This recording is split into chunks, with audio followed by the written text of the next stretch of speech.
Hello aspirants, welcome करते हैं आपका डॉन न्यूज़पेपर के कंप्लीट एनालिसिस की आज 136 क्लास के अंदर। And I hope you are doing well. And as you know very well friends कि हम यहाँ पर डेली बेसिस के ऊपर करंट अफेयर, पाकिस्तान अफेयर, आया और ऐसे के रिलेटेड जितने भी इंपॉर्टेंट टॉपिक्स होते हैं, चाहे हमारी ओपिनियन आर्टिकल्स हैं, एडिटोरियल आर्टिकल्स हैं, चाहे हमारे न्यूज़ आर्टिकल्स हैं, उनकी हम एक डिटेल डिस्कशन करते हैं। एग्जाम ओरिएंटेड उनका एनालिसिस करते हैं जो हमारे सीएसएस और पीएमएस एग्जाम के लिए बहुत इंपॉर्टेंट होते हैं। तो हमारे जो डॉन न्यूज़पेपर का एनालिसिस रहने वाला है फॉर द होल ईयर रहेगा 2026। जितने भी हमारे एस्पायरेंट्स हैं वो अपने सीएसएस 2027 के लिए, और जितने भी हमारे पीएमएस एस्पायरेंट्स हैं, चाहे वो केपीके के हैं, बलूचिस्तान के हैं, सिंध के हैं, पंजाब के हैं, वो भी अपनी न्यू डेवलपमेंट्स यहाँ पर कवर कर सकते हैं। साथ साथ मैं पहले भी बताता जाता हूँ कि अपने नोट्स में के लाजमी किया करें और टॉपिक्स को सेग्रीगेट कर लें, क्योंकि जो आपका 2026 ईयर रहने वाला है इसके अंदर बहुत सारी इंपॉर्टेंट हमें यहाँ पर डेवलपमेंट्स होते हुए नजर आ रही हैं। ठीक है दोस्तों, तो साथ में जो भी आप नोट्स बना रहे हैं डेट लाजमी डालते जाएं, ताकि जब आप चीज़ों को रिवाइज करने बैठे तो आपको पता हो कि ये कोई भी इवेंट है या कोई भी इशू है वो इस डेट को हुआ था, या स्पीच है कोई, ठीक है, तो वो इस डेट को, तो आपको चीज़ें रिवाइज करने के लिए ईजी हो जाएगा और आपके जो फैक्ट्स एंड फिगर हैं वो भी आपके क्लियर हो जाएंगे, और इससे आपकी बेसिक जो अंडरस्टैंडिंग वो भी बिल्ड हो जाएगी। ठीक है दोस्तों, तो आई होप आप चीज़ें हमारी अंडरस्टैंड कर रहे होंगे। लेकिन इसके साथ साथ अगर आपको हमारे लेक्चर्स वैल्यूएबल लगते हैं, आपको लगता है कि हमारे लेक्चर्स आपकी हेल्प करते हैं, तो बी ऑनेस्ट होकर लाइक, कमेंट एंड शेयर लाजमी किया करें दोस्तों। तो चलते हैं अपने टॉपिक्स की तरफ। लेकिन इससे पहले एक और चीज़ है, यहाँ पर बहुत सारी कन्फ्यूजन आ रही है कि सर क्लस्टर बेस्ड सिस्टम अगर आ रहा है तो फिर हम क्या करेंगे। ठीक है, देखिए दोस्तों, एक चीज मैं क्लियर करना चाहूंगा, जो आपका सिलेबस है 2016 से चल रहा है ऑनवर्ड, है ना। एक चीज तो बता दूं कि अब तक तो चाहे आप न्यूज़पेपर कभी नहीं भी पढ़ते थे, मैगजीन से गुजारा हो जाता था आपका, जर्नल आर्टिकल्स है कोई पढ़ लिए, बुक आ गई मंथली आपने पढ़ ली, पेपर अटेम्प्ट कर लिया, 50 to 60 मार्क्स ले लिया आपने, वो भी जल्दी आते नहीं है आज के दौर में। अब ये साल 2 साल हुए आना शुरू हुए, नहीं तो लास्ट अगर आप देखें ना 2023, 24 और 22 वाले पेपर, तो आपको पता चलेगा कि किस तरह जो है यहाँ पर पीए और सीए के पेपर को यहाँ पर जो है वो टारगेट किया गया और मार्क्स उसमें कम आए। यहाँ तक कि आपके टॉपर्स के भी देखेंगे तो यहाँ पर 40 to 50 तक मार्क्स हमें देखने को मिले। लेकिन जो आपका क्लस्टर बेस्ड सिस्टम आ रहा है ना, वो अकॉर्डिंग टू सिचुएशन आ रहा है, अकॉर्डिंग टू कंटेम्परेरी सिनेरियो आने वाला है। उसके अंदर आपको न्यूज़पेपर कोई भी है वो आपको लाजमी पढ़ना पड़ेगा, यहां तक कि आपको इंटरनेशनल न्यूज़पेपर्स भी यहां पर पढ़ने पड़ेंगे। ठीक है, तो क्लस्टर बेस्ड सिस्टम अगर आता है हमारा तो न्यूज़पेपर और ज्यादा हमारे लिए जरूरी हो जाएगा रीड करने के लिए। ठीक है दोस्तों, तो ये चीज जरूरी थी आपको बताने के लिए। अब चलते हैं, हमारे टॉपिक्स रहेंगे आज जो इंपॉर्टेंट ओपिनियन आर्टिकल्स भी हैं हमारे पास, न्यूज आर्टिकल्स भी हैं और काफी इंपॉर्टेंट है। लेकिन उससे पहले एक हेलन केलर की एक हमें स्टेटमेंट को जो है यहाँ पर डिकोड करना है। और Helen Keller, you know very well about her, कि वो एक अमेरिकन राइट एक्टिविस्ट में नजर आती है, लेक्चरर भी रही है, और वो ब्लाइंड थी बेसिकली। यहाँ पर आफ्टर केलर 18 to 19 मंथ के बाद वो ब्लाइंड हो गई थी। तो उनकी एक इंपॉर्टेंट स्टेटमेंट है, वो कहते हैं कि optimism is the faith that leads to achievement. वो कहते ये हैं कि बेसिकली जो आपके पर उम्मीदी है वो एक आपका ईमान है, वो आपका एक विश्वास है जो क्या करता है, आपको अचीवमेंट हासिल करने की तरफ जो है वो क्या करते हैं, रहनुमाई करती है। यहां पर एक ऐसे की स्टेटमेंट आई थी 2024 के अंदर, ऐसे का पेपर था हमारा, जो आपको भी पता होगा, hope is the strongest driving force. यही चीज वो हम यहां पर बता रहे हैं, डिस्कस कर रहे हैं जो अभी, कि optimism is the faith that leads to achievement. इसका मतलब यह है कि अगर आपको उम्मीद है और फिर आपके अंदर आता है कॉन्फिडेंस कि नहीं मैं जो है आई कैन डू इट यार, मैं कर सकता हूं, मैं कामयाब हो सकता हूं, देन फिर आप उसके लिए क्या करते हैं, स्ट्रगल करते हैं, अपनी एफर्ट लगाते हैं, फिर आप मेहनत करते हैं उसको अचीव करने के लिए। ठीक है दोस्तों, तो ये एक इंपॉर्टेंट स्टेटमेंट थी, हमने यहाँ पर डिस्कस कर ली। अब चलते हैं हमारे ओपिनियन आर्टिकल्स की तरफ, उसके बाद हमारे न्यूज आर्टिकल्स भी रहेंगे। लेकिन 2-3 चीजें बता देता हूं, क्योंकि न्यू एस्पिरेंट्स भी आ रहे हैं, थोड़ा पुराने वाले चाहे बोर भी हो तो थोड़ा आगे वीडियो को करके देख सकते हैं। ठीक है, अब ओपिनियन आर्टिकल्स, न्यूज आर्टिकल्स और एडिटोरियल आर्टिकल्स में कुछ डिफरेंस है। हम ओपिनियंस को आर्टिकल भी कह सकते हैं, एडिटोरियल को भी आर्टिकल कह सकते हैं। ठीक है, हम किस कॉन्टेक्स्ट में यहां पर बात कर रहे हैं, न्यूज़पेपर के। अब वैसे तो आर्टिकल्स हमारे रिसर्च आर्टिकल्स हैं, रिव्यू आर्टिकल्स हैं, रिपोर्ट आर्टिकल्स भी होते हैं, हम उसकी बात नहीं कर रहे, वो जो एकेडमिक राइटिंग की बात, एकेडमिक फील्ड की बात कर रहे हैं ना, या एकेडमिक डिस्कोर्स की बात कर रहे हैं। लेकिन हम बात कर रहे हैं इसके न्यूज़पेपर के। तो न्यूज़पेपर के अंदर आपके न्यूज़ आर्टिकल्स भी होते हैं। न्यूज़ आर्टिकल का पर्पस क्या होता है, डेली बेसिस के ऊपर जो भी डेवलपमेंट्स हो रही है पॉलिटिक्स के अंदर, गवर्नेंस के अंदर, इकोनॉमी के अंदर, रीजनल लेवल के ऊपर है, चाहे ग्लोबल लेवल के ऊपर है, चाहे आपका वर्ल्ड पॉलिटिक्स है, जो भी न्यू डेवलपमेंट्स हो रही थी वो हमें यहां पर अपडेट करते हैं। अब आते हैं ओपिनियन आर्टिकल्स, ठीक है। तो ओपिनियन को आर्टिकल्स भी कह सकते हैं। तो ओपिनियन आर्टिकल्स वो होती है जो यहां पर एक्सपर्ट लिखते हैं, जो राइटर्स लिखते हैं, जिनको एक्सपीरियंस होता है, वो फिर यहां पर अपनी ओपिनियन देते हैं। फिर यहां पर क्रिटिसिज्म भी होता है, फिर रेमेडीज भी होती हैं यहां पर, ठीक है। उसके बाद आता है editorial article. Editorial article basically आपके ऑफिशियल होता है, जो भी न्यूज़पेपर होता है ना उसके ऑफिस की तरफ से होती है। एक कह लें कि पूरे न्यूज़पेपर का आप क्रैक्स कह सकते हैं। कई कई ऐसे टॉपिक भी होते हैं कि वो डिस्कस कर रहे होते हैं अंदर। अब आप इन शॉर्ट उनको कह सकते हैं एडिटोरियल भी आपकी ओपिनियन है, लेकिन वो किसकी तरफ से, ऑफिस की तरफ से, ठीक है दोस्तों। आप क्लियर होगी यहां पर। आप चलते हैं यहां पर एसडीजी फसाद की बात करेंगे। यहां पर एसडीजी जो हमारे पास सस्टेनेबल डेवलपमेंट गोल्स की बात की जा रही है, जो कब यहां पर बेसिकली बनाए गए 2015 के अंदर, यहां पर बनाए गए 2015 के अंदर, जिसका पर्पस क्या था कि यहां पर जो उसके 17 गोल्स थे उनको यहां पर अचीव करना था, और ये 2030 हमारा एजेंडा था। हम बात करेंगे पाकिस्तान एसडीजी पैराडॉक्स। यहां पर कंपैरेटिव एनालिसिस करने वाले हैं, बांग्लादेश का भी केस स्टडी है, इंडिया का भी केस स्टडी है, लेकिन इसके अंदर एक इंपॉर्टेंट कॉन्सेप्ट जो है दिया गया है, हार्वर्ड के इकोनॉमिस्ट हैं लैंट, उन्होंने दिया है आइसोमॉर्फिक मिमिक्री, कि आप यहां पर इंस्टीट्यूशनल मॉडल तो अडॉप्ट कर लेते हैं, स्ट्रक्चर अडॉप्ट कर लेते हैं, लेकिन इंस्टीट्यूशंस के अंदर जो मसाइल्स या इश्यूज या प्रॉब्लम्स को हल करने की जो कैपेबिलिटी होने चाहिए वो नहीं होती। आप यहां पर यह कह सकते हैं क्रेडिबिलिटी गैप। तो ये इंपॉर्टेंट यहां पर हमारे पास रहेगा, इसको भी डिस्कस करेंगे। फसाद का मतलब होता है यहां पर जाहरी तौर पर, दिखावे के तौर पर, प्रैक्टिकल कुछ भी नहीं, है ना। तो ये इंपॉर्टेंट है यहां पर। उसके बाद है return to democracy Bangladesh electoral watershed foreign policy. अब इतने दिन से हम एक ही चीज के ऊपर डिस्कशन कर रहे हैं, बांग्लादेश के मैटर को लेकर। बांग्लादेश केस स्टडी लिया हुआ है हमने, कि जो भी वहां पर हुआ, शेख हसीना वाजह से लेकर पूरी स्टोरीज हमने डिस्कस कर चुके हैं। लेकिन हमारा जो यहां पर आज डिस्कशन रहने वाली है, एक तो हम यहां पर देखेंगे अथॉरिटेरियन रूल वर्सेस डेमोक्रेसी, जो अभी रेस्टोरेशन होते हुए हमें नजर आई। उसके बाद हम यहां पर देखेंगे बांग्लादेश की फॉरेन पॉलिसी, जिस तरह हमें रीजनल लेवल के ऊपर, ग्लोबल लेवल के ऊपर मिनीलैटरलिज्म देखने को मिल रहा है, यहां पर मल्टीलैटरल सिस्टम भी देखने को मिल रहा है, और मल्टीपोलर सिस्टम देखने को मिल रहा है, ठीक है।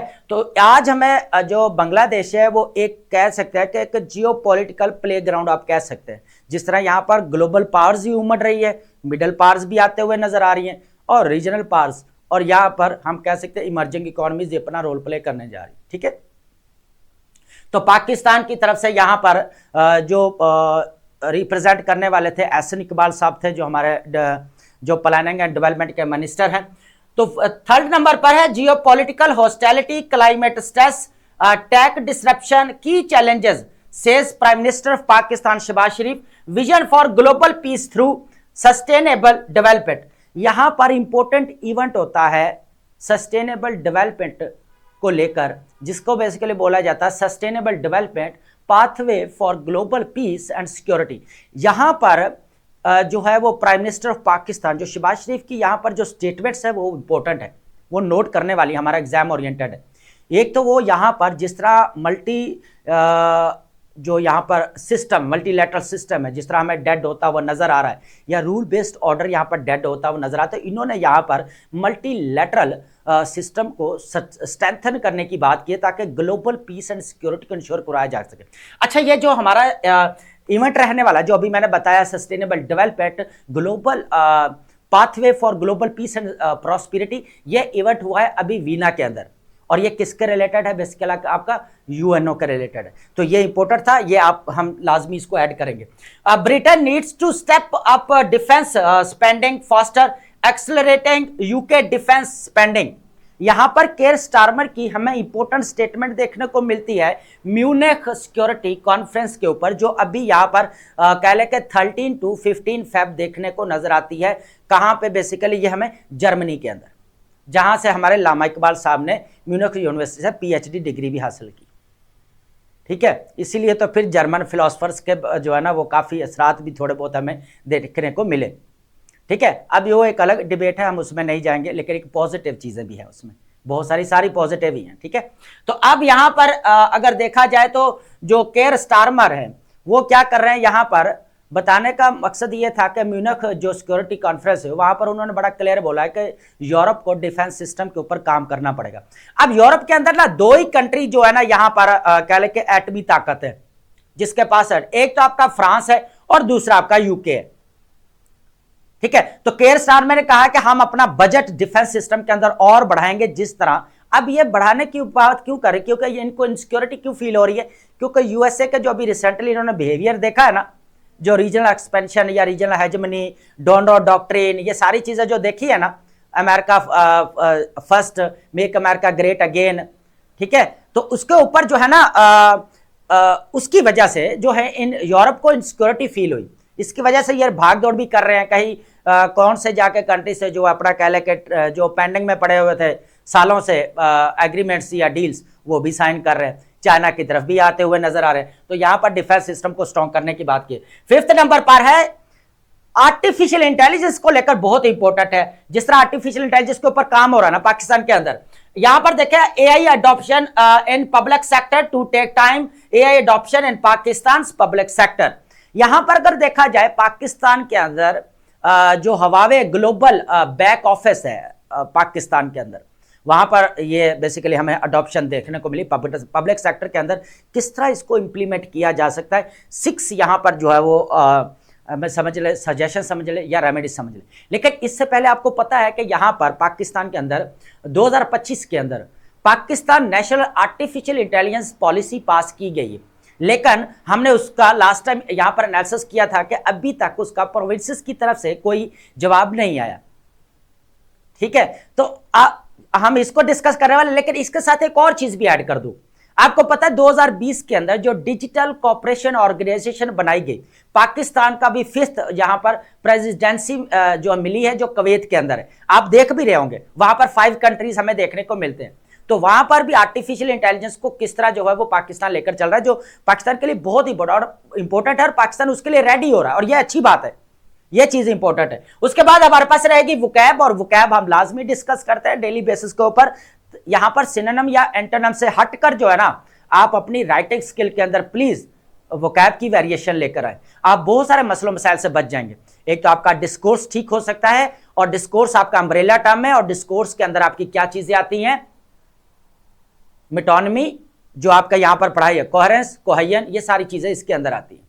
ठीक है, और उसके बाद आप अपने जो आइडियाज की रेपिटेशन हो रही है उसको भी आप यहां पर रेडिकेट करटेल कर सकते हैं, काम कर सकते हैं। उसके बाद जो आपके वर्डिंग की रेपिटेशन हो रही है, बार बार एक ही वर्ड मिल रहा है, एक्सेलरेटिंग यूज किए जा रहे हैं, तो उसकी जगह पे आप कुछ और वेरिएशन लेकर आ सकते हैं।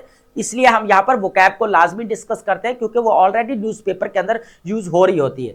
ठीक है दोस्तों, अब चलते हैं हमारे पहले ओपिनियन की तरफ। काफी इंपॉर्टेंट है, बेसिकली एसडीजी फसाद की बात करेंगे, जो जाहिरी तौर पे तो हमें नजर आता है, लेकिन प्रैक्टिकली हमें फेल होता हुआ भी नजर आ रहा है। फेल क्यों हो रहा है, इसके पीछे भी रीजंस है, वो भी डिस्कस करेंगे। वन साइडेड पे नहीं जाएंगे, टू साइडेड बैलेंस अप्रोच के साथ लेकर चलेंगे। क्रिटिसिज्म करेंगे भी तो उसके पॉजिटिव काउंटर आर्गुमेंट भी साथ लेकर चलेंगे। अगर ओपिनियन के अंदर, न्यूज आर्टिकल्स के अंदर वो चीज है या नहीं है, हमने एग्जाम ओरिएंटेड चीजों को लेकर चलना है। ठीक है, यहां पर अगर किसी का पर्सनल है, कोई हार्श क्रिटिसिज्म है, तो वो अपने तक रखें। यहां पर जितने भी एग्जाम ओरिएंटेड डिस्कशन है वही चलेगी। पता आपको भी है तो पता जो डिस्कस करने वाले हैं उनको भी है। ठीक है, तो वो ऐसी कोई चीज यहां पर ऐड नहीं की जाएगी। Pakistan SDG paradox, the gap between commitment and delivery, दो चीजें, एक तो कमिटमेंट्स यहां पर की गई, दूसरा यहां पर डिलीवरी के ऊपर, दो चीजें। ठीक है, दोनों को यहां पर लेकर चलेंगे। A decade after adopting sustainable development goals, national priorities, Pakistan faces troubling contradiction. This presentation examines the critical disconnect between, आगे हम ये सारी चीजें यहां पर देखने वाले हैं। पाकिस्तान पहले आउटलाइन के अंदर क्या है, Pakistan early institutional commitment, its struggling service public service delivery outcomes, एक चीज ये है। सेकंड हमारे पास exploring the structural factors, second. Third number पर है कंपैरेटिव रीजनल परफॉर्मेंस, बांग्लादेश और इंडिया की बात करें, सिस्टमिक चैलेंज, और लास्ट हमारे पास जो कॉन्सेप्ट रहने वाला लैंड का वो इंपॉर्टेंट है, isomorphic mimicry the adoption of the institutional forms. ये हमारे पास आउटलाइंस रहेंगी और ये डिस्कस करेंगे और ये काफी इंपॉर्टेंट है, इसको एनालाइज करने वाले दोस्तों, ठीक है। सबसे पहले तो हम थोड़ा सा यहां पर फैक्ट्स एंड फिगर की बात करेंगे, ठीक है। फैक्ट्स एंड फिगर को ऐड करेंगे ताकि आपको यहां पर चीजें क्लियर होती जाए। उसके बाद फिर जो है आइसोमॉर्फिक मिमिक्री की तरफ जाएंगे और बाकी जो जो हमें यहां पर चैलेंजेस देखने को मिल रहे हैं या क्यों नहीं अभी तक सस्टेनेबल डेवलपमेंट गोल्स जो है प्रॉपरली यहां पर जो है वो इंश्योर करवाए जा सके या इंप्लीमेंट नहीं हो पाए, उसको भी देखेंगे, ठीक है। सबसे पहले अगर देखा जाए तो यहां पर पाकिस्तान की ग्लोबल यहां पर सस्टेनेबल डेवलपमेंट गोल्स की अगर रैंकिंग चेक की जाए तो 2024 के अंदर हमें कितना नजर है, 137।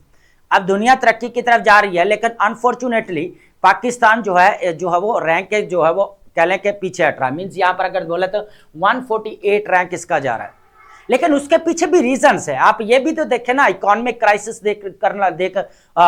फेस करना पड़ रहा है, नेचुरल डिजास्टर्स फेस करना पड़ रहे हैं, ठीक है। 2022 के अंदर देख लें, 2025 के अंदर देख लें, बाकी चीजें तो हैं ही हैं, सारी हैं ही हैं। हम बात कर रहे हैं जो हमारे सस्टेनेबल डेवलपमेंट गोल्स के साथ है, ठीक है। अब यहां पर अगर देखा जाए तो 140 रैंक पे चला गया, जो 137 थोड़ा नीचे आ रहा था, अब वो और बढ़ता जा रहा है। इतनी वल्नरेबिलिटी देखने को मिल रही है। उसके बाद 40% अगर देखा जाए चाइल्ड स्टंटनिंग रेट है, unchanged over the past decade despite sustainable development goals है। अब यहां पर अगर देखा जाए ना, हमें जो डेथ रेशियो नजर आती है वो भी 58% पे नजर आती है अभी तक बच्चों की। अगर ह्यूमन डेवलपमेंट के ऊपर इन्वेस्ट किया जाता है, ह्यूमन कैपिटल के ऊपर, हेल्थ, एजुकेशन, इंफ्रास्ट्रक्चर, तीन तो चीजें इसके अंदर सारी चीजें आ जाती हैं, लेकिन इसके ऊपर इन्वेस्ट नहीं किया गया।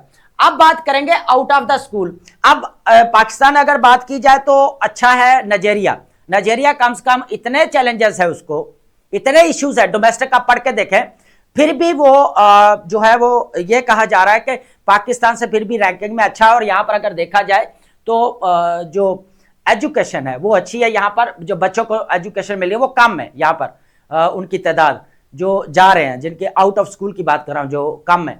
लेकिन हमारे यहाँ क्या है, यहां पर 22.8 मिलियन। अब एक चीज मैं क्लियर करना चाहूंगा,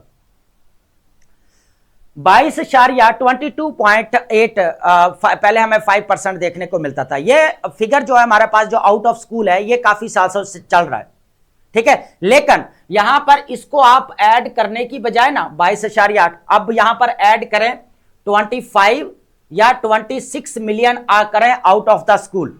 आप डिजिटल सेंसस चेक करें 2000 हमारी जो अभी 23 के अंदर हुई है, उसके अकॉर्डिंग अगर बात की जाए तो हमारे पास इतने बच्चे यहां पर आउट ऑफ स्कूल है, 25 to 26 जो है ना मिलियन आउट ऑफ स्कूल है, ठीक है। आप ये ऐड कर सकते हैं फैक्ट एंड फिगर, ये थोड़ा ओल्ड भी है, ठीक है। उसके बाद 60%, ये तो आपको अच्छी तरह पता है कि हमारा लिटरेसी रेट है, तो ह्यूमन डेवलपमेंट के ऊपर आपके सामने ये सारी चीजें। अब बात कर लेते हैं फ्लड को लेकर, यहां पर जो रियलिटी हमारे सामने थी, एक चीज इसको, when Pakistan sought $10 billion in reconstruction pledges at Geneva following its worst floods, a local councillor in Sindh captured the implementation failure। the SDG ने क्या कहा है, ये इंपॉर्टेंट चीज है, ये नोट करने वाली है याद, ठीक है। जब 2022 के अंदर पाकिस्तान को यहां पर नेचुरल डिजास्टर का सामना करना पड़ा, $30 billion पाकिस्तान को यहां पर लॉस हुआ, इकोनॉमिक लॉस हुआ, डिस्प्लेसमेंट हुई, 1700 लोग जो है बेचारे यहां पर जानों से हाथ धो बैठे। इतना मीन्स यहां पर क्राइसिस देखने को मिला या नेचुरल डिजास्टर की वजह से, ठीक है।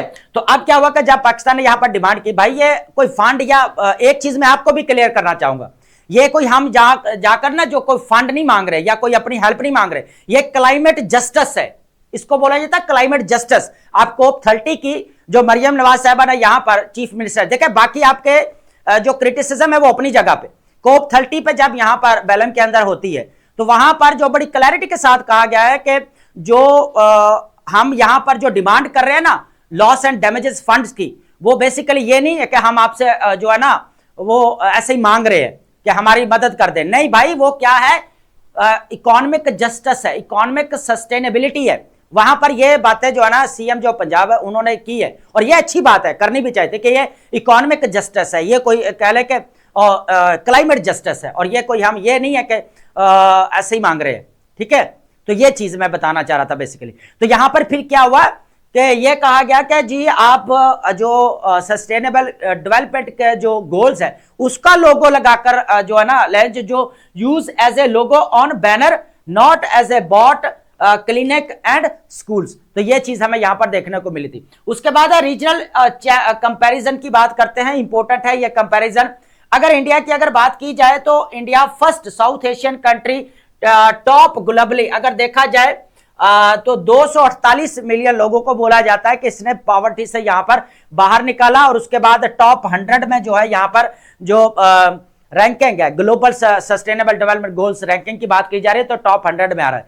लेकिन अगर यहां पर ये 2013 से लेकर 23 तक जो है कितने लोगों को निकाला, 248, तकरीबन 24 करोड़ आवाम को वो बोल रहा है कि यहां से पॉवर्टी से निकाला। उसके बाद है सेकंड बांग्लादेश। बांग्लादेश की बात की जाए यहां पर तो हमारे पास देखने को मिल रहा है friends, reduced child stunting from 55% to 28% through community programs, achieved gender parity in secondary education। अगर देखा जाए तो यहां पर 55% से उन्होंने कितना कम किया, यहां पर 28% पे लेकर गए। आप उनकी जो है ना पॉपुलेशन पॉलिसी चेक करें, वो भी बेस्ट जा रही है यहां पर। और अब उनकी जो पॉपुलेशन है वो कितनी है, 170 तकरीबन 3 है, या 73 है। ठीक है, 170 मिलियन है तकरीबन। पाकिस्तान अंडर 5 मोर्टेलिटी रेट की बात की जाए तो कितना आ रहा है यहाँ पर 58.5% थाउजेंड यहाँ पर जो है थाउजेंड हमें देखने को मिली, जो क्या है यहाँ पर बर्थ, और यहाँ पर nearly double the regional average. अगर देखा जाए तो ये भी डबल हमें नजर आती है यहाँ पर। तो यही चीज है कि अगर देखा जाए ना तो हमारी जो रैंकिंग है वो लो है, तो भाई उसके पीछे रीजंस भी तो है ना, है ना। अब यह किसी एक पॉलिटिकल पार्टी का या किसी एक का काम नहीं है, ये हम अगर 78 ईयर्स उठाकर देखें ना तो हमें वो चीजें मिल रही है, लेकिन उसके पीछे ये भी तो देखें ना कि कितने इश्यूज फेस करना पड़ रहा है, socio economic and political issues कितने फेस करना पड़ रहा है, एक ये भी तो चीज है ना। अब ये तो नहीं है कि प्रोवाइड नहीं करे भाई, आगे भी तो देखना भी कुछ हो तो प्रोवाइड किया जाए। नो डाउट है कुछ मिसमैनेजमेंट है, कुछ बहुत सारी चीजें हैं ऐसी। आईएमएफ ने जैसे रिपोर्ट यहां पर पब्लिश की थी, भाई करप्शन बहुत ज्यादा, करप्शन को काम करो, यहां पर ये चीज भी है। ठीक है, तो चीजें मैं इसलिए साथ साथ ऐड कर दूं ताकि आप ये ना हो ना एक तरफ वन साइडेड जो है अपना वो एनालिसिस लेकर बैठ जाए, तो कुछ चीजें जो है ना आपको काउंटर है। अब समझेंगे यहां पर जो आइसोमॉर्फिक मिमिक्री को समझेंगे, ये क्या चीज है, इसको अंडरस्टैंड करने की कोशिश करेंगे। सबसे पहले Harvard economist land 2010 concept of isomorphic mimicry precisely describes Pakistan sustainable development predicament. The government adopted a sophisticated institutional architecture, यह इंपॉर्टेंट चीज है, institutional architecture and SDG language में क्या है यहाँ पर main streaming acceleration and localization without investing in the functional capabilities needed for implementation, and the result looking like a reforming state without performing like one। Important state है। अब इसको हम यहां पर क्लियर करते हैं कि क्या होता है। सबसे पहले तो आइसोमॉर्फिक जो मिमिक्री है उसको ये बोला जाता है कि जो सस्टेनेबल डेवलपमेंट गोल्स का यहाँ पर जो स्ट्रक्चर बनाया गया, जो इंस्टीट्यूशंस बनाए गए, तो पाकिस्तान ने उसको कॉपी किया।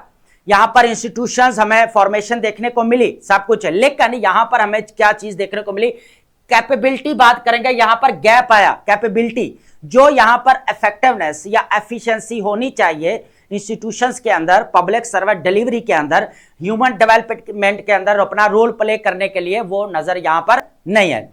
अब बात करेंगे सबसे पहले इंस्टीट्यूशनल अडॉप्शन। अब ये इंस्टीट्यूशनल तो हमने यहां पर फॉर्मेशन के लिए तो मॉडल ले लिया, लेकिन कैपेबिलिटीज यहां पर नहीं है।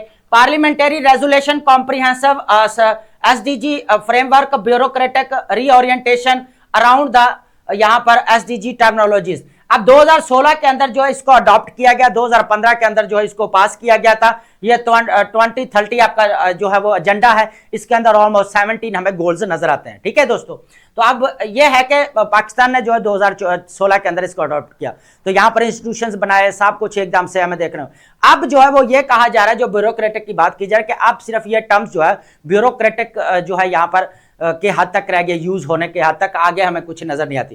कैपेबिलिटी की बात की जाए, under investment in training capacity building and long term improvement activities focus on short term visible gains. अब यह मसला रहा है कि हमेशा से शॉर्ट टर्म रिलीफ देके जो है ना बाहर निकलने की कोशिश करते हैं। लॉन्ग टर्म जो है ना यहाँ पर जो स्ट्रेटजी होनी चाहिए या लॉन्ग टर्म विजन होना चाहिए ताकि हम इस मसलों से जो है दूर हो सके, तो वो थोड़ा सा उसमें कमी नजर आती है। ठीक है, अब बात करेंगे इंप्लीमेंटेशन फेलियर की बात करेंगे। अच्छा, ये चीज अब बता देते हैं जी, यहाँ पर ऐसे देखिए इंप्लीमेंटेशन का सबसे बड़ा तो मसला है पॉलिसीज। लास्ट टाइम हमने एक ओपिनियन डिस्कस की थी कि एक्ट या आपके लॉज जो पास किए जाते हैं, एटलीस्ट दिल को तसल्ली देने के लिए इतना तो होता है कि कुछ ना कुछ लॉज पास किए जा रहे हैं। वो बेसिकली हम बात कर रहे थे विमेन एम्पावरमेंट की बात कर रहे थे, जो विमेन प्रोटेक्शन की बात कर रहे थे, जो उनको यहाँ पर इश्यूज का सामना करना पड़ रहा है विमेन को, उनके बारे में था। ठीक है, तो एटलीस्ट अगर लॉज वगैरह पास तो किए जा रहे हैं, लेकिन सबसे बड़ी जो यहाँ पर इश्यू आ रहा है या मसला आ रहा है वो इम्प्लीमेंटेशन का आ रहा है। अगर इम्प्लीमेंटेशन हो जाए प्रॉपर, लॉज अच्छे बन रहे हैं, नो डाउट, जो भी यहाँ पर पॉलिसीज बन रही है ठीक बन रही, वो यार अपना आपका एक क्रिटिसिज्म है, लेकिन मैं बहुत सारी ऐसी चीजें कह रहा हूं जो हमें यहाँ पर बनती हुई नजर आ रही है, लेकिन उनका प्रॉपर इंप्लीमेंटेशन नहीं हो पाती। अब बड़ी एग्जांपल एसएनसी की ले लें, सिंगल नेशनल करिकुलम की, आप इंप्लीमेंट नहीं करवा पाए वहां पर, है ना बड़ी। हालांकि उसको क्या था कि यहां पर डिस्पैरिटी जो एजुकेशन के अंदर डिस्क्रिमिनेशन है उसको खत्म करना है यहां पर, लेकिन क्या हुआ, अनफॉर्चुनेटली वो भी यहां पर देखने को मिले। तो बहुत सारी ऐसी पॉलिसीज हैं जो है ना अच्छी पॉलिसीज है, लेकिन प्रॉपर इंप्लीमेंटेशन नहीं हो पाती उनकी, ये मसला आ रहा है।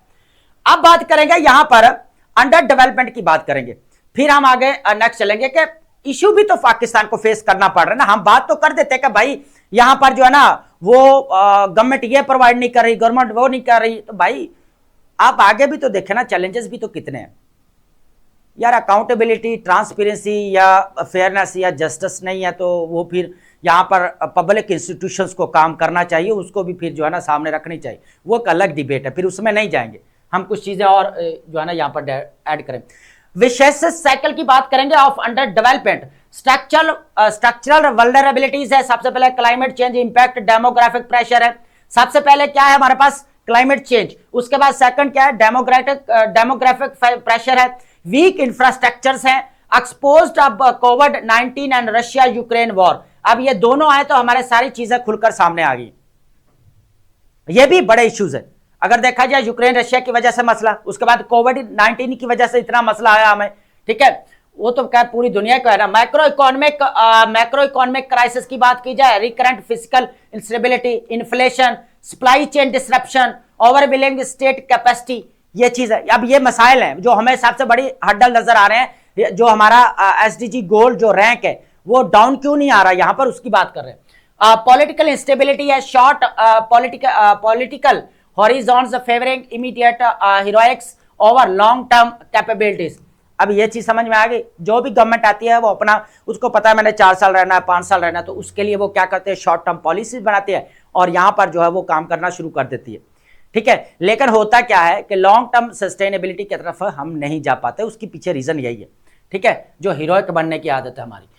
एरोडेड स्टेट कैपेसिटी की बात करेंगे, inability to implement even the political will, bureaucratic inertia and capacity capability traps, ये चीजें हमें देख रहे हो। अब कैपेसिटी तो जो है ना वो होती तो हमारी स्टेट और इंटरप्राइजेस अभी प्राइवेटाइज की जा रही होती, सबसे बड़ा क्वेश्चन तो ये है ना। अब ये कोई एक कहने के इंस्टीट्यूशंस या एक गवर्नमेंट इसके जो है ना वो रिस्पॉन्सिबल नहीं है, हम सब उसके अंदर हैं, चाहे पब्लिक है, इंस्टीट्यूशंस है, गवर्नमेंट है, हमारे सब हम इंक्लूड है, हम सारे जिम्मेदार हैं इस चीज के। ठीक है दोस्तों, अब बात करेंगे यहां पर critical findings and path forward की बात करेंगे कि क्या हो सकता है, इस चीज को ऐड करते हैं। ठीक है,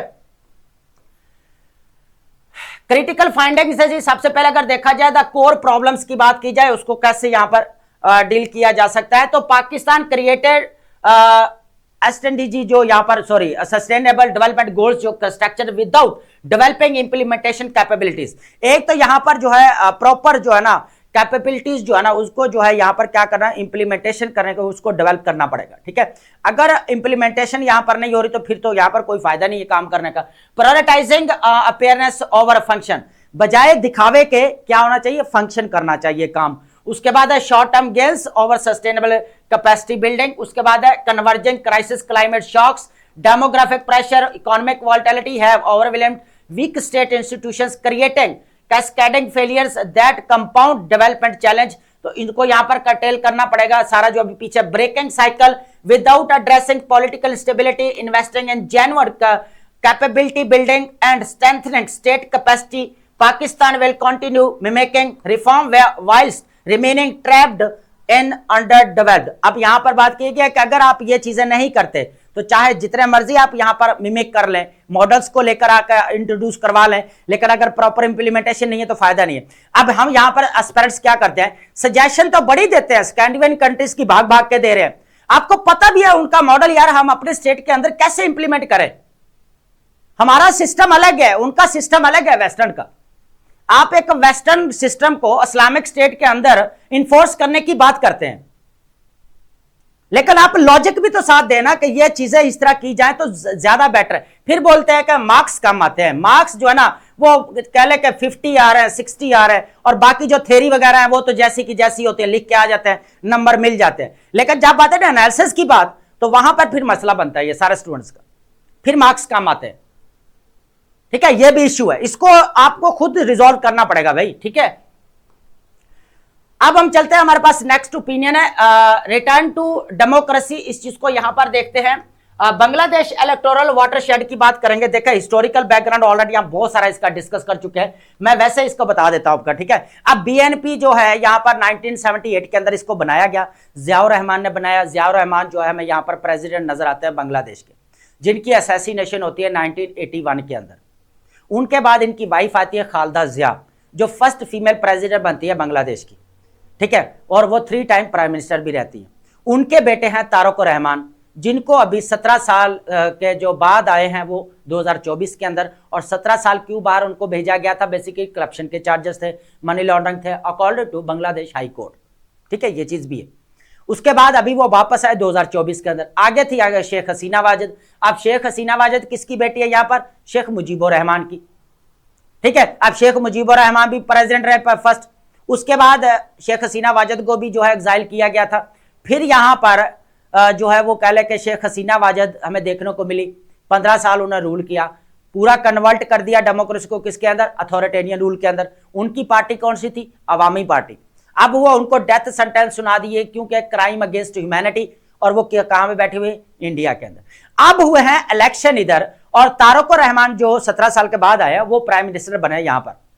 अब एक और इंटरेस्टिंग चीज ये है, ट्विस्ट स्टोरी में इस तरह आ रहा है कि यहां पर पहले जितनी देर शेख हसीना वाजिद रही हैं तो इंडिया और बांग्लादेश के रिलेशंस हमें देखने को मिले, लेकिन जैसे ही इंडिया और यहां पर बांग्लादेश के रिलेशन डिसफंक्शन हुए तो फिर सारा जो कंट्रोल था, जो कह लें कि वो यहां पर हमें खत्म होता हुआ नजर आया इंडिया का।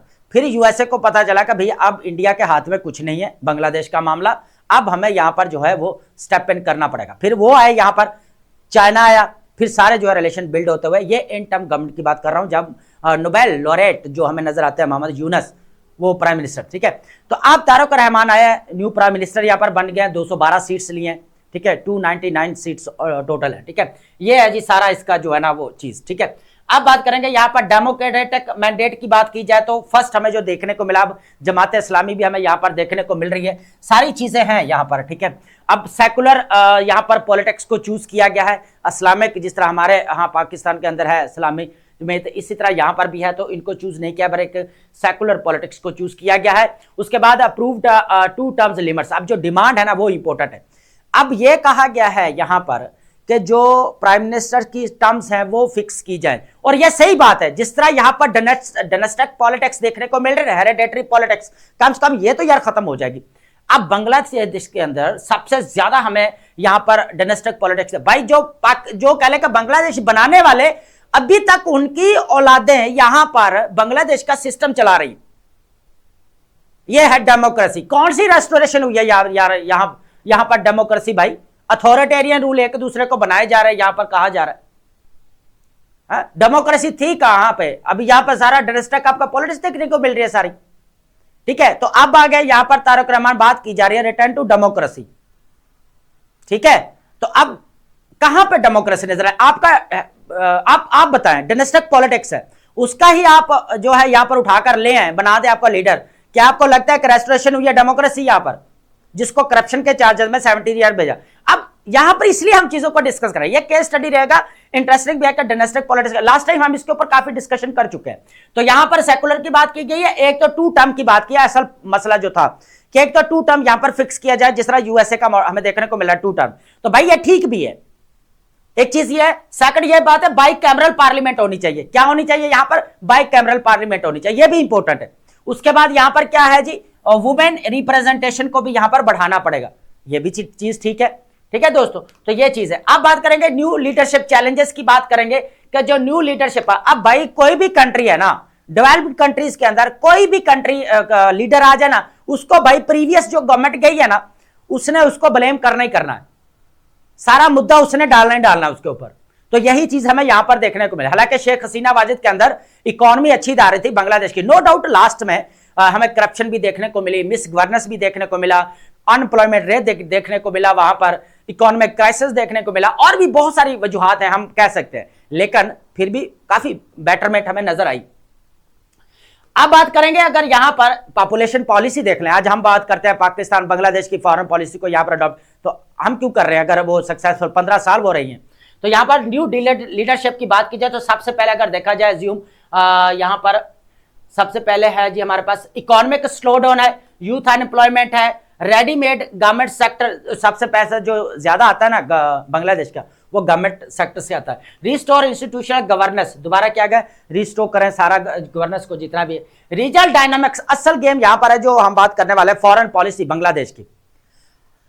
अब आपको पता है कि यहां पर मल्टीपोलर सिस्टम आ चुका है, मिनीलैटरलिज्म भी देखने को मिल रहा है, रीजनलाइजेशन भी देखने को मिल रही है। उसके बाद आपका जो वर्ल्ड ऑर्डर है, ट्रेडिशनल वर्ल्ड ऑर्डर, वो भी आपका डिफंक्ट होते हुए हमें नजर आ रहा है, डेड होते हुए नजर आ रहा है बेसिकली। ठीक है, तो अब हो क्या रहा है कि अब बांग्लादेश, अब ये एक और चीज भी है यहां पर, जो तारक रहमान है 17 साल लंदन में रहकर आए हैं, यूरोप को ये समझते भी हैं बड़ा डेप्थ में जाकर, है ना। तो अब इनको जो है यहां पर जो है वो ये कह रहे हैं कि हम बैलेंस अप्रोच के साथ जो है यहां पर डील करेंगे, चाहे पाकिस्तान है, चाइना है, इंडिया है, यूएसए, हमारा बैलेंसिंग एक्ट रहेगा। ये इंपॉर्टेंट चीजें जो यहां पर डिस्कस की गई। ठीक है, stability concern despite 2/3 parliamentary majority, league remains potent political Hasina, ये अब सारी वही चीजें जो हम ऑलरेडी डिस्कस कर गए। लेकिन ये है कि अब जो फॉरेन पॉलिसी की बात की जाए तो उन्होंने कहा है कि सबसे पहले बांग्लादेश के नेशनल इंटरेस्ट है, किस किस के साथ हमने क्या रिलेशंस रखने हैं, वो जो है ना हम नेशनल इंटरेस्ट को सामने रखते हुए रखेंगे। ठीक है, ये चीज है। अब बात करेंगे यहां पर geopolitical hostility and climate stress. ठीक है, ये दोस्तों इस चीज को देखेंगे कि प्राइम मिनिस्टर साहब ने यहां पर जो वीना के अंदर अभी sustainable development pathway for the global peace and prosperity एक इवेंट हुआ है, यूएनओ का ये रिलेटेड है ये बेसिकली। तो यहाँ पर इन्होंने स्पीच जो दी है वो इम्पोर्टेंट है, जिस तरह हमें यहाँ पर मल्टीलैटरल सिस्टम को इन्होंने स्ट्रेंथन करने की बात की है। देखिए एक ग्लोबल प्लेटफॉर्म था जहाँ पर हम बार बार बात करते हैं ना कि यहाँ पर जितने भी एस्पिरेंट्स हैं सजेशंस के अंदर बात करते हैं ना, कॉन्फ्रेंसेस के अंदर बताना चाहिए, पाकिस्तान को हाईलाइट करना चाहिए, पाकिस्तान को इंटरनेशनल प्लेटफॉर्म्स के ऊपर यहाँ पर बोलना चाहिए, ये बताना चाहिए भाई ये मसले हैं वो मसले है ना, ये सारी चीज़ें डिस्कस करते हैं ना। लेकिन वही चीज़ हमें यहाँ पर देखने को मिल रही है, ये आपका है सपोर्टिंग आर्गूमेंट, यहाँ पर एज ए एग्जाम्पल कोट करेंगे कि अगर देखा जाए, देखिए बाकी मामला तो अपनी जगह पर ठीक है, लेकिन यह है कि जो यहाँ पर स्टेटमेंट्स कही हैं पीएम पाकिस्तान ने वो बहुत इंपॉर्टेंट है। ठीक है, जितना मल्टीलैटरल सिस्टम को स्ट्रेंथन करने की बात की गई है। ठीक है, अब यहां पर डिस्कस कर लेते हैं, अब क्या बहस करें इसके ऊपर। Geopolitical hostility, climate stress, tech disruption की चैलेंजेस से PM prime minister Shehbaz Sharif, vision for the global peace through sustainable development. ठीक है, उसके बाद है landmark addressing sustainable development pathway for global peace prosperity event in Vienna. ठीक है। उसके बाद है prime minister Shehbaz Sharif outline the Pakistan position on interconnected global crisis facing humanity. आप देख ले कि पाकिस्तान भी इंटरकनेक्टेड है, पूरा कनेक्टेड है। मिडल ईस्ट का इशू ले ले यहाँ पर, ठीक है। ईरान का जो हमें इशू नजर आता है, गजा का इशू है। उसके बाद अगर देखा रीजनल लेवल के ऊपर यमन का इशू भी रहा है, पाकिस्तान ने रोल प्ले किया है। Speech emphasised the critical of the multilateral system. तीन चीजें यहाँ पर इंपॉर्टेंट है। एक तो हमारा मल्टीलैटरल सिस्टम को यहाँ पर बात की उन्होंने, सस्टेन करने की बात की। दूसरा एक्यूटी की बात की। थर्ड हमारे पास सस्टेनेबल डेवलपमेंट की बात की। इन नेविगेटिंग इन इंक्रीजिंगली कॉम्प्लेक्स जियोपॉलिटिकल लैंडस्केप, ये फ्रेज इंपॉर्टेंट है आपका, ठीक है। ये लाजमी आपने नोट डाउन करना। अब बात करेंगे कन्वर्जिंग थ्रेट्स क्या क्या हैं, इस चीज को देखेंगे जो प्राइम मिनिस्टर की तरफ से यहां पर बताए गए हैं, इसको ऐड करते हैं यहां पर। सबसे पहले अगर देखा जाए, defining danger is not any single threat but the convergence of the geopolitical hostility. Sorry, इसको चेंज कर लेते हैं ताकि आपको क्लियर। यहां पर geopolitical hostility, climate stress, technological disruption into one destabilising force, ठीक है। एक चीज तो ये डिप्लोमेसी एज ए सॉल्यूशन।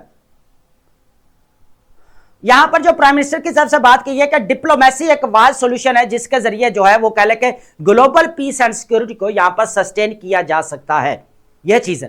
तो अगर देखा जाए डायलॉग्स, डिप्लोमेसी एंड मल्टीलैटरलिज्म, ये तीन चीजें हमें देखने को मिली है जो बताई गई है यहां पर। एक dialogue, diplomacy and multilateralism remains in the only viable means to resolve disputes and prevent conflict and aggressions and violations of the international commitments. Equity and inclusion, sustainable developments must be inclusive and equitable, leaving no one behind. किसी को भी पीछे नहीं छोड़ना चाहिए, सबको इसके अंदर इंक्लूड करना चाहिए। और ये किसकी तरफ इशारा था? बेसिकली जितने भी अंडर डेवलप्ड स्टेट्स है, जो पुअर स्टेट्स है, उनकी बात की जा रही है, जो थर्ड वर्ल्ड है, ठीक है। उसके बाद है development can not be sustained if it exclude millions from the promises of a better life. तो ये जो प्रोमिसेस किए जाते हैं, अब सबसे बड़ा प्रोमिस क्या, एग्जांपल ले ले, ऐड नहीं है लेकिन बता देते हैं। Climate loss and damages funds की बात की गई 29 कॉप के अंदर कि हम इतने $3 बिलियन फिक्स करेंगे यहां पर, जो जितने भी थर्ड वर्ल्ड कंट्रीज हैं, जो अफेक्टेड कंट्रीज हैं, उनको यहां पर फंड्स प्रोवाइड किए जाएंगे। जो हम बात करते हैं ना climate injustice, global north to global south, ठीक है। तो अब यही वो बात कर रहे हैं कि जो यहां पर नेचुरल डिजास्टर्स का सामना है, जो यहां पर क्लाइमेट जस्टिस होना चाहिए, वो नजर नहीं आ रहा, ठीक है दोस्तों। तो ये नहीं है कि आप फायदा उठा रहे हैं, प्रोडक्शन बढ़ाते जा रहे हैं, इंडस्ट्री लगाए जा रहे हैं, धुआं छोड़े जा रहे हैं, है ना, तो बाकी जो भुगत रहे हैं बेचारे। तो यहां पर पाकिस्तान की तरफ से जो काफी इंपॉर्टेंट स्टेटमेंट्स देखने को मिली। अब जो नीचे कुछ फैक्ट्स एंड फिगर जो डिस्कस किए हैं प्राइम मिनिस्टर ने, वो इंपॉर्टेंट है, उसको हम ऐड करते हैं यहां पर दोस्तों, ठीक है। सबसे पहले देखा जाए यहां पर हमारे पास है Pakistan climate vulnerability and burden. सबसे पहले देखा जाए डिस्प्रोपोर्शनेट इंपैक्ट की बात की जाए, contributing less than 1% to global emissions whilst ranking amongst the most vulnerable to climate disasters. अगर देखा जाए तो 1% इंक्लूड करता है, वो भी बड़ी मुश्किल से 0.7% है, इतना करके वो भी कम है। तो लेकिन रैंकिंग में सबसे आगे है भाई, नेचुरल डिजास्टर का सामना अफेक्टेड कंट्री है।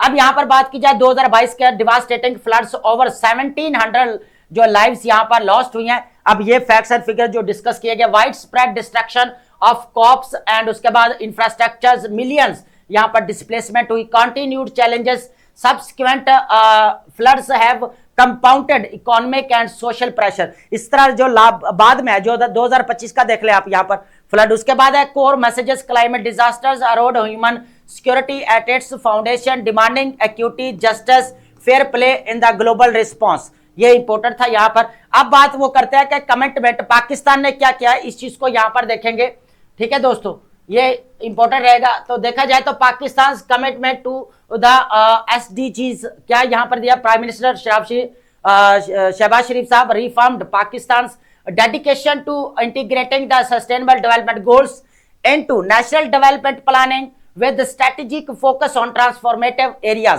सबसे पहले देखा human development, investing in education, healthcare system to build resilient communities and improve equality of life for all citizens, food security and social protection, strengthening food system, expanding social safety nets with particular emphasizing on supporting women and youth population। उसके बाद है youth potential की बात की जाए, harnessing Pakistan large youth demographic divide जो है ना यहां पर हमें देखने को मिला। अब दो चीजें यहां पर हम बात कर रहे थे, यहां पर प्राइम मिनिस्टर की तरफ से यह कहा गया कि यूथ को अगर सही माने में ना समझा, इसको सही माने में अगर यूज ना किया जाए, मींस डेमोग्राफिक डिवाइडेंड्स के अंदर इसको ना कन्वर्ट किया जाए तो ये एक बहुत बड़ा बर्डन भी है।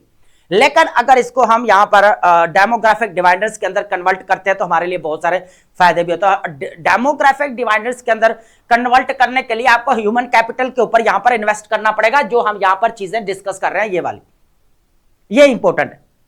ठीक है, अब बात करेंगे call for global actions and reforms की बात करेंगे, इसको टाइमली एंड करते हैं, नेक्स्ट चलते हैं हम। ठीक है, ऑलरेडी काफी इसके ऊपर time. Call for the global actions and reforms की बात की जाए, reinforce reforms the UNO system. आगे ना अब मल्टीलैटरल सिस्टम को यहां पर स्ट्रेंथन करने की बात की जा रही है, यहां पर पाकिस्तान की तरफ से, according to PM Pakistan Shehbaz Sharif साहब। ठीक है, ये इंपॉर्टेंट है, यहां पर देखा जाए, strengthen multilateral institutions to effectively serve as the pillars of the global peace and cooperation in an era of the complex challenges. Complex challenges में सबसे ज्यादा वो कहते हैं इंपॉर्टेंट रोल जो प्ले कर सकते हैं वो ग्लोबल इंस्टीट्यूशंस ही कर सकते हैं। Recognise Vienna unique role, Vienna ने कहा, यहां पर फिर थोड़ी सी उनकी तारीफ वगैरह भी की, यहां पर लिवरेज की institution based in Vienna addressing counter terrorism, crime prevention, industrial development and peaceful use of nuclear technology and outer space, addressing root causes not symptoms. ये बड़ी इंपॉर्टेंट चीज है जो हमारे पास है ना, root causes, address root causes not symptoms. Symptoms को खत्म करने से बात नहीं बनेगी, यहां पर रूट कॉज को एरेडिकेट करना सबसे ज्यादा इंपॉर्टेंट है, ये चीज उन्होंने कही है। ठीक है, उसके बाद उनकी एक स्टेटमेंट है, बड़ी इंपॉर्टेंट है, आप नोट करेंगे ये लाजमी। ठीक है, अगर बोला जाए तो renewed commitment to sustainable and inclusive development, दो चीजें हैं जो क्या कर सकती है यहां पर, प्रॉस्पेरिटी एंड क्या लेकर आ सकती हैं, पीस लेकर आ सकती हैं ग्लोबल लेवल के ऊपर। एक क्या है, रीन्यूड कमिटमेंट टू सस्टेनेबल, ठीक है, जो भी कमिटमेंट्स है। उसके बाद inclusive development is the only viable pathway to durable peace, पायदार पीस के लिए, एंड शेयर्ड प्रॉस्पेरिटी, जो प्रॉस्पेरिटी लेकर आने में मदद करेंगे in world facing interwoven crisis, जो अभी पूरी दुनिया जो है बहुत सारे चैलेंजेस का या बहरानों का शिकार हुई पड़ी है। तो दो चीजें, एक तो कमिटमेंट और दूसरा इंक्लूसिव डेवलपमेंट। और according to prime minister of Pakistan Shehbaz Sharif साहब, तो यहां पर इनकी स्टेटमेंट इंपॉर्टेंट है, जो आप कह सकते हैं कि जिस तरह हम यहां पर लास्ट टाइम में क्वेश्चन आया था कि जिस तरह मल्टीलैटरल सिस्टम हमें देखने को मिल रहा है, मल्टीपोलर सिस्टम को देखने को मिल रहा है रीजनल लेवल के ऊपर, और पाकिस्तान की क्या स्ट्रैटेजी होनी चाहिए। तो यहां पर पाकिस्तान की स्ट्रैटेजी खुद से बताने के लिए ना, स्कॉलर बनने से बेटर है कि कुछ ना कुछ कहीं पे सपोर्टिंग आर्गूमेंट दिया करें। बाकी आपका पर्सनल जो है ना वो क्रिटिसिज्म अपनी जगह पे रखें, लेकिन एग्जाम ओरिएंटेड आप रहे हैं। ठीक है, तो अब ये स्टेटमेंट वहां पर काम आएगी जहां पे आप सपोर्ट करते हैं तो पाकिस्तान का ये स्टांस है कि पाकिस्तान ये चाहता है कि इंटरनेशनल इंस्टीट्यूशंस को यहां पर स्ट्रेंथन करना चाहिए। हम बात करते हैं एज ए एस्पिरेंट, हम लिख कर आते हैं कि इंस्टीट्यूशंस को जो है ना, इंटरनेशनल या मल्टीलैटरल इंस्टीट्यूशंस को यहां पर स्ट्रेंथन करना चाहिए। लेकिन फ्रेंड्स, हमें कुछ सपोर्टिंग आर्गूमेंट्स भी चाहिए ना पॉलिटिकल लीडरशिप की तरफ से, जो बोल के आए हैं प्लेटफॉर्म्स के ऊपर। आपके खाली बातों करने से नहीं हो, यही होता लॉजिक पे आप बात करें, यह चीज लिखनी पड़ेगी। ठीक है दोस्तों, अब बात करेंगे एक्सेलरेटिंग, यहां पर यूके डिफेंस स्पेंडिंग की बात की है। म्यूनिख सिक्योरिटी कॉन्फ्रेंस हो रही है अभी यहां पर 13 और 15 फरवरी के अंदर, जो है यहां पर 2026 के अंदर अभी रिसेंटली हो रही है जर्मनी के अंदर। तो यहां पर जो है वो कह लें मार्क रूबियो की स्टेटमेंट्स भी आई हैं।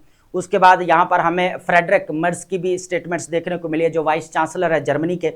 उन्होंने जिस तरह हमें वर्ल्ड इकोनॉमिक फोरम के ऊपर स्पीचेस देखने को मिली थी ना, इसी तरह हमें यहाँ पर जो है वो कह लें कि म्यूनिख सिक्योरिटी कॉन्फ्रेंस के ऊपर MSC के ऊपर देखने को मिली थी।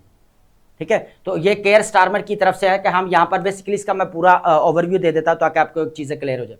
यहाँ पर का stressing the need of step up and go faster on the defence spending, Starmer highlighted Europe's United front in the supporting Ukraine and strengthening military readiness. अब यहाँ पर जो है ना, एक तो उन्होंने कहा डिफेंस सिस्टम को स्ट्रॉन्ग करना पड़ेगा और मिलिट्री को स्ट्रॉन्ग करना पड़ेगा। जिस तरह रशिया और यूक्रेन की आपस में वॉर लगी हुई है, उसको भी स्ट्रेंथन कर रहा है। न्यू टारगेट टाइमलाइन की बात की गई, the government initially aiming for 2.5%, यहाँ पर 2027 तक जो है 2.5% यहाँ पर डिफेंस के ऊपर इन्वेस्ट करने की बात की। लेकिन अब कितनी यहां पर कहा जा रहा है 2029 तक 3% जो है इसके ऊपर इन्वेस्ट किया जाएगा, और exploring option to reach 3% GDP target 2029 and acknowledging rising defence cost, ये इंपॉर्टेंट है। उसके बाद जियोपॉलिटिकल ड्राइवर्स की बात करें तो क्या क्या हमें नजर आता है, इस चीज को ऐड करते हैं। जियोपॉलिटिकल ड्राइवर्स है concerns over Russia's actions, the ongoing conflict in Ukraine, US pressure on Europe allies to bolster defense capabilities are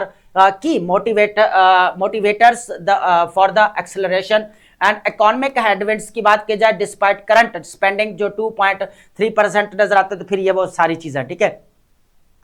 तो अब ये जिस तरह हमें एमएससी की जो यहाँ पर कॉन्फ्रेंस नजर आती है, तो यूरोपियन कंट्रीज ने भाई यहाँ पर अपने आप को इनसिक्योर फील किया है। जिस तरह यूएसए की तरफ से हमें यहाँ पर बिहेवियर देखने को मिला, चाहे हमारा मेगा का वाला मेक अमेरिका ग्रेट हो, अमेरिका फर्स्ट हो, नेशनल सिक्योरिटी स्ट्रैटेजी का अकॉर्डिंग, रीजनल एक्सपेंशन हो, रीजनल हेजमनी हो, डॉनरो डॉक्ट्रिन हो, प्रोटेक्शनिज्म हो, रिवाइवल ऑफ कॉलोनियलिज्म हो, ये सारी चीज़ें, वेनेजुला वाला केस, ग्रीनलैंड वाला केस, ये सारी चीज़ें इसके अंदर आ जाए, ठीक है। तो अगर देखा जाए तो यूरोपियन कंट्रीज आप समझ रहे हैं कि इनसिक्योर, यूएसए कहता है कि भाई मेरे बदलों का, मेरे सोना का बदला उतारो आप, तो वो अब कैसे उतारा, वो तो कहते हैं सारा नेटो का अलायंस है, हमें साथ लेकर चलें, और ये आर्टिकल 5 जो है भी इसी के साथ डील करता है। तो ये चीज़ें हमें यहाँ पर देखने को मिली। इस तरह जो है ना यूरोप जो है ना, मारियो द्रैगी की हमें स्टेटमेंट्स देखने को मिली, मार्क कार्नी की हमें स्टेटमेंट्स देखने को मिली, फिर यहाँ पर उसके बाद फ्रेडरिक मिट्स की देखने को मिली, मैटी फ्रेडरिक्सन जो हमें डेनमार्क की प्राइम मिनिस्टर रहती है उनकी भी यहाँ पर स्टेटमेंट्स मिली, ठीक है। तो ये वो था, डिफेंस सिस्टम के ऊपर स्ट्रॉन्ग करने की बात की जा रही है। अब बात करेंगे एआई के ऊपर। एआई के ऊपर जो सजेशंस दोस्तों यहाँ पर दी गई है ना, मैं यहाँ पर बता दूं वो इंपॉर्टेंट है। Implementation, timeline, capacity building, infrastructures, data AI sovereignty, ये इंपॉर्टेंट पॉइंट हमारे पास, टैलेंट, ग्लोबल कॉम्पिटिटिवनेस, ये सारी चीजें यहाँ पर। उसके बाद हमारे पास नेशनल पॉलिसी एआई के ऊपर 2025 के अंदर, जिसके ऊपर लास्ट टाइम हमने यहाँ पर डिस्कशन की थी। अब बात करते हैं हमारे पास यहाँ पर रहने वाली है एआई अडॉप्शन की बात करेंगे, नेशनल पॉलिसी रिव्यू की बात करेंगे। यहाँ पर क्या है, adoption in public sectors to tech जो है वो टाइम। एआई की बात करें, AI adoption in Pakistan public sectors की insights and strategic priorities. Context and urgency की बात की जाए यहाँ पर, तो सबसे पहले हमें जो चीज नजर आती है दोस्तों वो ये है कि digital contribution exceed 50% of the GDP in China. China की बात की जा रही है कि 50% जो है डिक्रीज हो चुका है, whilst Pakistan share remain significantly lower. लेकिन पाकिस्तान को तो ऑब्वियसली बात है, अब चाइना के साथ तो हमारा कंपैरिजन बनता नहीं है, लेकिन वैसे लिख दिया कि हमारा बहुत ज्यादा लो है। Highlighting the critical need for the accelerated AI integration across all sectors, all sector के अंदर यहाँ पर इंट्रोड्यूस करवाना पड़ेगा एआई का। वर्कशॉप की बात करेंगे, उसके बाद हम आगे चीजें बताता जाता हूं। Industries specialist convened at Huawei Pakistan global back office, ये इंपॉर्टेंट है हमारे पास एग्जाम्पल या रेफरेंस कोट करने के लिए, ठीक है दोस्तों। Huawei Pakistan global back office to discuss AI transformative potential for governance, first thing. Second क्या हमारे पास, सेकंड थिंग क्या है हमारे पास, सर्विस डिलीवरी। और थर्ड वन इज क्या है हमारे पास, administrative efficiency. This session engaged media professionals and digital activist on the practical pathways for implementation. सबसे जो ज्यादा प्रॉब्लम यही आ रहा है फ्रेंड्स कि यहाँ पर इंप्लीमेंटेशन का मसला आ रहा है। हमारे यहां अगर देखा जाए तो कुवैत के अंदर जो 2020 के अंदर डिजिटल कॉर्पोरेशन ऑर्गेनाइजेशन बनाई गई, अभी पाकिस्तान को 5th प्रेसिडेंसी उसकी मिली है, डील कर रहा है। उसके बाद पाकिस्तान के अंदर क्या हुआ, पाकिस्तान नेशनल आर्टिफिशियल इंटेलिजेंस 2025 के अंदर पॉलिसी बनाई, लेकिन प्रोविंसेस के अंदर कोई हमें उसका रिस्पांस देखने को नहीं मिला, तो वो भी अभी पेंडिंग में पड़ी है। उसके बाद भी अगर देखा जाए तो डिजिटल साइबर सिक्योरिटी को लेकर अभी यहां पर जो है वो ऐसे पूछा गया, जो हम यहां पर डिस्कशन कर चुके थे, जो हमारे यहां पर मिनिस्टर है जो आईटी की, वो जो इस्लामाबाद के अंदर हमें जो है वो इंस्टीट्यूशंस भी बनते हुए नजर आए साइबर सिक्योरिटी को लेकर, ठीक है। तो ये चीज है, तो एआई का इंपॉर्टेंट है। नेक्स्ट क्वेश्चन कभी भी पीएमएस एग्जाम, चाहे आपका केपीके का है, बलूचिस्तान का है, पंजाब का है, चाहे आपका सिंध का है, कहीं पे भी वो आपको जो है ना वो घेर सकता है, कहीं ना कहीं पे लाजमी एआई को देगा, चाहे एग्रीकल्चर सेक्टर के साथ दे, चाहे इकोनॉमी के साथ रिलेट करके दे, चाहे आपका कह ले हेल्थ के साथ करे, चाहे एजुकेशन के साथ करे, कहीं पे भी वो लाजमी करेगा। और ये बात कर रहा है सारे पब्लिक सेक्टर्स की, ठीक है। अब बात करेंगे इंप्लीमेंटेशन क्या होनी चाहिए, इस चीज को ऐड करेंगे फ्रेंड्स। यहां पर वन बाय वन चीजों को ऐड करते जाएंगे। सबसे पहले क्या है, इंप्लीमेंटेशन टाइमलाइन, कैपेसिटी बिल्डिंग। दो चीजें हैं, एक तो इंप्लीमेंटेशन टाइमलाइन, सेकंड थिंग हमारे पास कैपेसिटी बिल्डिंग। दो चीजें मैटर करती हैं। AI integration requires gradual institutions reforms, senior executive training and comprehensive capacity development programmes. तीन चीजें होनी चाहिए इसके अंदर। सबसे पहले क्या होना चाहिए, रिफॉर्म्स होने चाहिए। सीनियर एग्जीक्यूटिव जितने भी है उनको ट्रेनिंग देनी चाहिए, वाकई बनती है, उनको पता नहीं है एआई के क्या भाई क्या यहाँ पर यूसेज है। उसके बाद है कॉम्प्रिहेंसिव कैपेसिटी डेवलपमेंट प्रोग्राम्स होने चाहिए। सेकंड हमारे पास क्या, इंफ्रास्ट्रक्चर्स एंड डाटा डिजिटलाइजेशन। ये डाटा डिजिटलाइजेशन बहुत ज्यादा इंपॉर्टेंट है। जिस तरह हमें डाटा वॉर देखने को मिल सकते हैं ना, डाटा जिसके पास ज्यादा होगा, सबसे ज्यादा कह ले के सबसे ज्यादा रूलिंग उसी की होगी, बस सिंपल सी बात। अगर देखा जाए basic infrastructure exist within Pakistan public sector yet comprehensive data digitalisation, ये इंपॉर्टेंट चीज है यहां पर, ये होनी चाहिए। Remains essential for AI system to function effectively, modernising outdated system.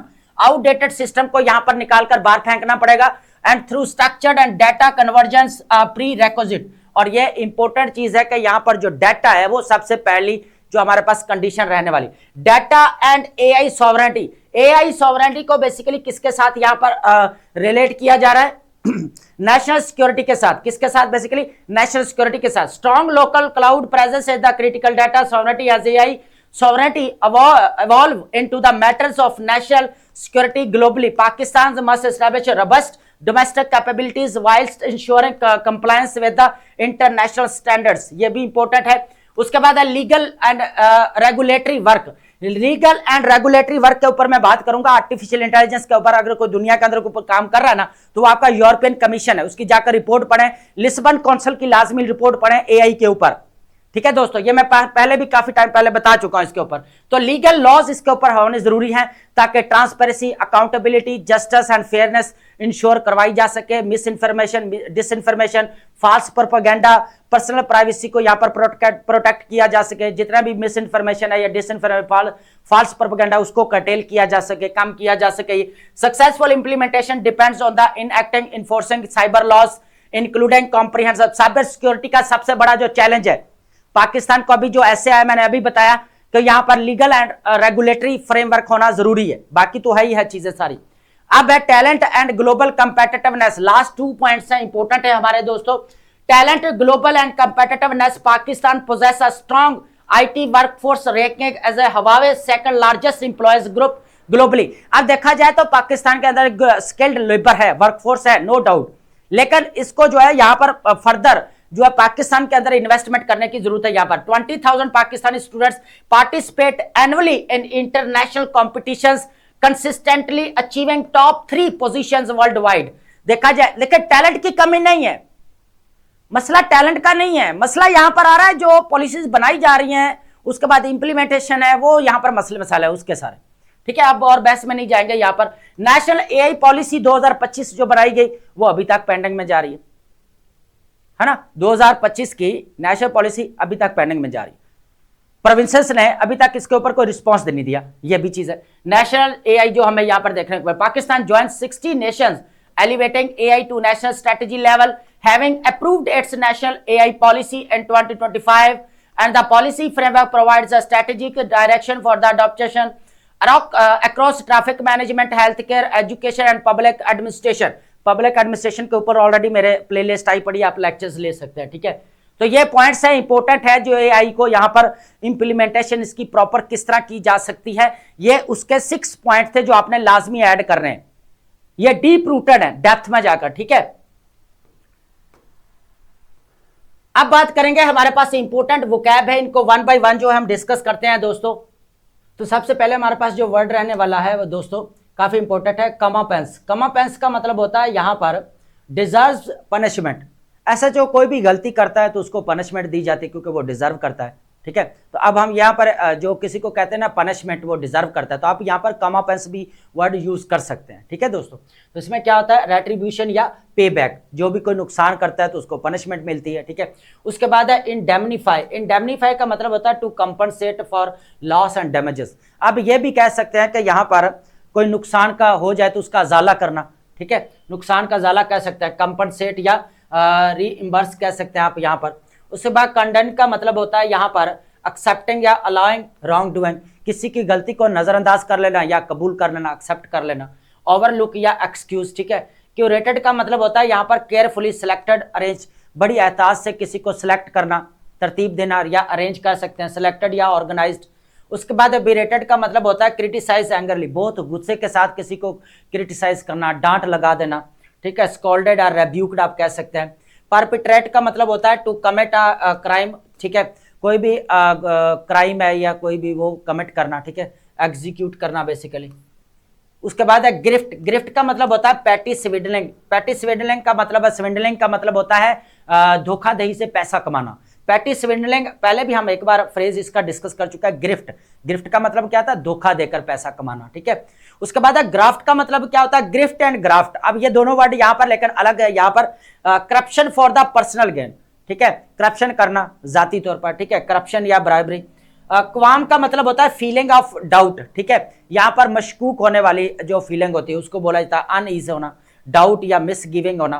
Palpebral का मतलब होता है क्लियरली नोटिसेबल, जिसको जो है ना वो जांचा जा सके, जिसको देखा जा सके, जो साफ जाहिर हो, ठीक है, जिसको नोटिस किया जा सके। एविडेंट या टेंजिबल भी आप इसको कह सकते हैं। उसके बाद हमारे पास वर्ड रहने वाला है कोहॉर्ट। कोहॉर्ट का मतलब होता है यहां पर ग्रुप विद शेयर्ड कैरेक्टरिस्टिक, ऐसा ग्रुप जिसके जो है ना सेम जो है कैरेक्टरिस्टिक्स जो हमें नजर आते हैं, खदोखाल जो होते हैं उसके, ठीक है। Group are companions. प्रोक्लेविटी का मतलब होता है नेचुरल टेंडेंसी, रुझान को बोला जाता है, फितरी रुझान को आप बोल सकते हैं, इंक्लाइनेशन या टेंडेंसी। उसके बाद हमारे पास वर्ड है इवेसरेट। इवेसरेट का मतलब होता है to strip off essential parts, किसी जो है वो चीज के खास हिस्से को क्या करना, अलग कर देना। सिवियरली क्रिटिसाइज करना या किसी को यहाँ पर तनकीद करने के मीनिंग में भी यूज किया जाता है। गट या क्रिटिसाइज कह सकते हैं। बिलेगड का मतलब होता है अंडर प्रेशर होना, दबाव में होना, ठीक है, दबाव फील करना। अटैक, हमला की सूरत में या बहुत ज्यादा कोई कह ले कोई इशू बन जाए तो देन आप प्रेशराइज हो जाते तो उसको बोला जाता है, ठीक है। बीसीज्ड या हैरेस्ड आप कह सकते हैं। ऑब्लिटरेशन का मतलब होता है कंप्लीट डिस्ट्रक्शन, मुकम्मल तौर पर तबाही को बोला जाता है। डिस्ट्रक्शन, नहाइलेशन आप बोल सकते हैं इसको। ऑब्लिटरेशन जहां पर तबाही हो जाए मुकम्मल तौर पर। स्टालवार्ट का मतलब होता है लॉयल और रिलायबल सपोर्टर, आप वफादार भी कह सकते हैं, जो आपके साथ वफादारी करता है, ठीक है। लॉयलिस्ट या सपोर्टर कह सकते हैं, जो आपकी सपोर्ट करता है, मदद करता है।